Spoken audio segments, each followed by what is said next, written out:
మనం చూసుకున్నట్టయితే సింహరాశి. ఈ సింహరాశి వారికి ఈ జూన్ నెలలో కొన్ని ఇబ్బందులు, కొంత సుఖము, కొంత కష్టము కూడా రావడానికి ఆస్కారం ఏర్పడుతూ ఉన్నది. జూన్ నెలలో వీరికి అధికంగా ధనం నష్టం జరిగేటువంటి ఒక యోగం ఉంది. శుభకార్యాలు చేయడానికి ఆస్కారం ఉంది. అనారోగ్యము, అధికంగా డబ్బు నష్టపోవడం వల్ల దాని గురించి మనస్తాపం ఏర్పడము, శుభకార్యాలలో ఎక్కువగా పట్టించుకొని తిరగడం వల్ల అనారోగ్యం ఏర్పడేటువంటి ఒక ఆస్కారం ఉంది. వీరికి యత్నకార్య సిద్ధి, అనుకున్నటువంటి ఒక పనులు జరగడము, సంఘంలో విలువ పెరగడం అనేటువంటిది కూడా ఉంటుంది ఈ సింహరాశి వారికి జూన్ నెలలో. ఇకపోతే సింహరాశి వారికి జూన్ నెలలో మొదటి వారము అనారోగ్యంగా ఉంటుంది.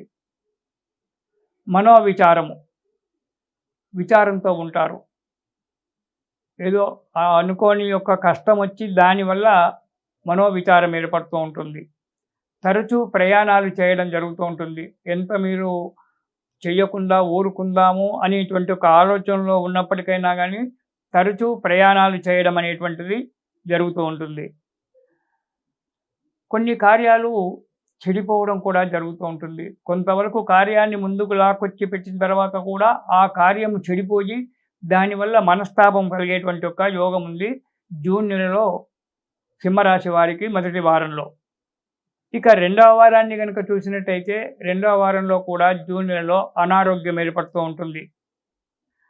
ప్రజల చేత, అంటే జనుల చేత, మన మిత్రులు కావచ్చు, ఇతరత్ర ఇంటి పక్క వారు అవచ్చు, పొరుగింటి వారు, ఇంటి పక్కింటి వారితోటి విరోధం ఏర్పడేటువంటి ఒక యోగం కనబడుతూ ఉంటుంది. స్థానచలనం అంటే ఉద్యోగరీత్యా స్థానచలనం కావచ్చు, లేదా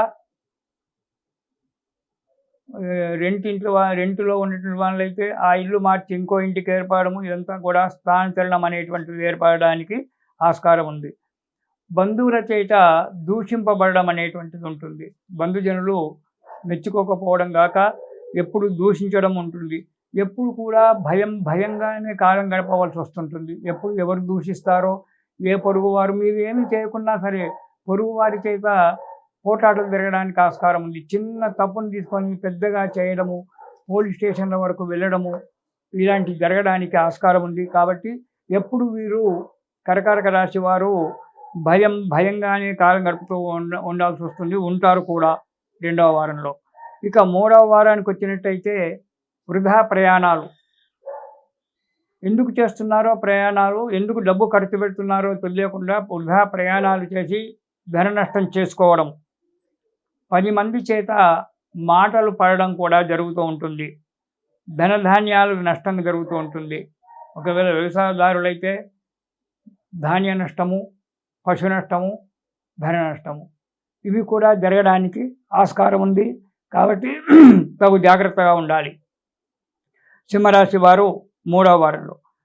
ఇక మనం 4వ వారంలోకి కనుక మనం ప్రయాణం చేసినట్టయితే సింహరాశి వారికి 4వ వారంలో అనారోగ్యం, మహాభయం, ఏదో దొంగతనం చేసినట్టుగా, ఏదో పాడు పని చేసినట్టుగా, ఎప్పుడు భయపడుతూ ఎవరికన్నా ముఖం చూయించాలంటే చూయించలేక భయంగా కాలం గడపడం అనేటువంటి జరగడానికి ఆస్కారం ఉంది.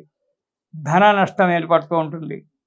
కుటుంబంలో చిన్న పెద్ద కలహాలు 4వ వారంలో సింహరాశి వారికి అనేకమైన చిక్కులు వచ్చి కూర్చుంటాయి. ఏ చిక్కులు విడదీసుకోవాలో, ఎలా విడదీసుకోవాలో తెలియనటువంటి ఒక పరిస్థితి ఏర్పడేటువంటి ఒక ఆస్కారం ఉంది ఈ జూన్ నెలలో సింహరాశి వారికి. కాబట్టి ప్రతి జాగ్రత్తగా, ఇంత ఉన్నప్పటికైనా సింహరాశి వారు మాత్రము దూకుడుగా ముందుకెళ్తుంటారు, గంభీరంగా ముందుకు అడిగేస్తుంటారు. మనస్సులో ఎంత భయం ఉన్నా, ఎంత విచారం ఉన్నా అది మనసులోనే దాచుకొని ఎంతో ధైర్యంగా అడుగు ముందుకేయాలని చూస్తారు. దానివల్ల ఇంకా కొన్ని ఆపదలు తెచ్చుకుంటారు. కాబట్టి దూకుడు పనికి రాకుండా దూకుడును అదుపులో పెట్టుకొని జాగ్రత్తగా ఉండండి.